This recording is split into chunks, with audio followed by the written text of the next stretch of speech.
Afternoon बच्चों, ल्हासा की ओर इस पाठ के को बताया, पाठ के लेखक के बारे में बताया, लेखक की विशेषताओं के बारे में बताया, पाठ का परिचय देते हुए पात्रों के बारे में बताया था आपको पिछले वीडियो में।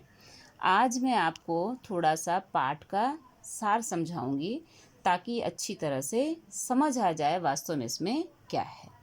तो पाठ का सार जो है बेटा, उसको हम कई भागों में बांट तो नहीं रहे, कई पॉइंट्स ऐसे बना लिए हैं ताकि आसान हो जाए पाठ को अच्छे से समझना। जैसे फर्स्ट पॉइंट हो गया नेपाल तिब्बत मार्ग का परिचय। इसमें क्या बताया गया है कि ये यात्रा वृत्तांत है। राहुल सांकृत्यायन जी ने किस तरह से यात्रा की है, किस रास्ते से वो तिब्बत पहुँचे। तो नेपाल से होते हुए नेपाल से तिब्बत जाने का जो दुर्गम रास्ता है उसका रोमांचकारी वर्णन प्रस्तुत किया है। फिर तिब्बत का सामाजिक जीवन कैसा था। यहाँ जाति पाति की व्यवस्था नहीं थी, यहाँ छुआछूत नहीं था, औरतें पर्दा नहीं करती थीं। भिखमंगों को, निम्न श्रेणी के भिखमंगों को छोड़ करके बाकी किसी को भी वहाँ अंदर आने की अनुमति थी। घर की जो महिलाएं होती थी उनको, उनके लिए चाय बना देती थी। अगर वो नहीं बना पाती थी तो वो खुद भी जाकर बना लेते थे। लेखक फिर बताता है जब वो गए वहाँ तो ठहरने के लिए जगह उनको कैसी मिली। वो कह रहे हैं जब वो वहाँ गए पहली बार तो ठहरने के लिए बहुत अच्छी जगह मिली, क्योंकि सुमति के साथ गए थे। सुमति जो हैं बहुत ही मिलनसार, व्यवहार कुशल और स्नेही स्वभाव के हैं। उनके जान पहचान के लोग वहाँ बहुत सारे थे। दूसरी बार फिर वर्णन करते हैं कि 5 साल बाद गए तो वहाँ पर जगह नहीं मिली। क्यों नहीं मिली? क्योंकि हो सकता है उस समय के लोगों की मानसिक स्थिति क्या रही हो, या ये भद्रवेश में गए, बौद्ध भिक्षु वेश में नहीं गए थे, इसलिए भी इन्हें ठहरने की जगह नहीं मिली थी। फिर इन्होंने आगे क्या वर्णन किया है कि डाना थोंगला का जंगल पार किया। ऊंचे ऊंचे पहाड़ थे, उन पहाड़ दुर्गम रास्ते थे, उसको किस तरह से, कितनी मुश्किलों का सामना करते हुए आगे बढ़ने का प्रयास किया और किस तरह से वहाँ पहुँचे। इन्होंने बताया है कि 16-17 हज़ार फीट की ऊंचाई पर स्थित जो डाना है बहुत ही खतरनाक स्थल है। यहाँ मीलों तक कोई गांव दिखाई नहीं पड़ता है। डाकुओं के लिए बहुत सुरक्षित स्थान है, क्योंकि लोग नहीं रह रहे हैं, कानून व्यवस्था नहीं है, तो डाकू छिपे बैठे रहते थे, आने जाने वाले राहगीरों को लूट लेते थे, पहले उनको मार देते थे, उसके बाद उनका सामान ले लेते थे। ठीक है।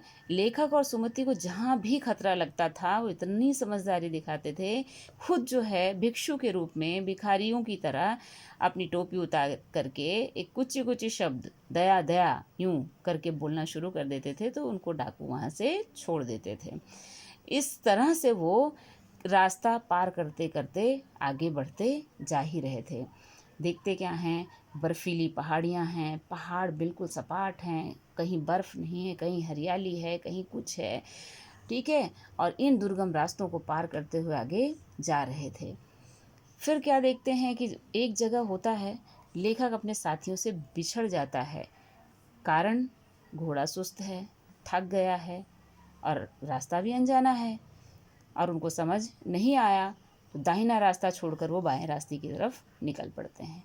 1-1.5 मील चले जाने के बाद पता चलता है कि रास्ता गलत है। किसी तरह वापस आते हैं, लौटते लौटते 4-5 बज जाते हैं।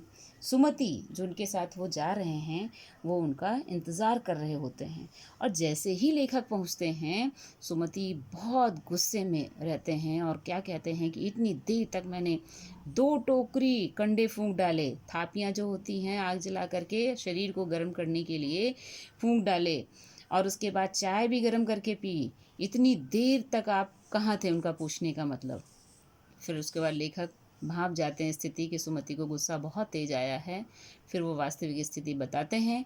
फिर तो सुमति का गुस्सा थोड़ा शांत होता है। फिर वो आगे बढ़ते हैं, चले जाते हैं, चलते जाते हैं, तिंगरी समाधिगिरी नामक स्थान पर पहुंचते हैं। सुमति के यजमान जो हैं वो हर जगह हैं जहाँ जाकर के बौद्ध स्थलों के पवित्र धागों को वो पहुँचाने का काम करते थे। तो कपड़े की पतली पतली चिरी बत्तियों से धागे बनाते, ये बत्तियाँ बनाते, एक तरह की ताबीज़ कह सकते हैं आप, पवित्र कपड़ा जो होता था उससे बनाते थे, वो देते थे वहाँ। तो जब वो पहली बार सुमति ने लेखक से पूछा जाने के लिए, तो लेखक ने मना कर दिया, इसलिए कि सुमति जाएंगे वहाँ बहुत समय लगाएंगे तो इनका समय बहुत बेकार होगा।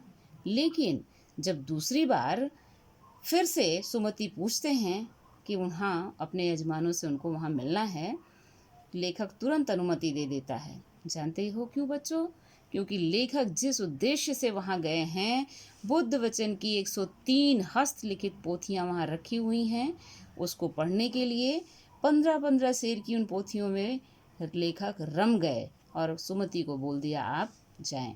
फिर उसके बाद जब सुमति आते हैं तो वो लोग बौद्ध भिक्षु नमसे से विदाई लेकर वहाँ से चल पड़ते हैं।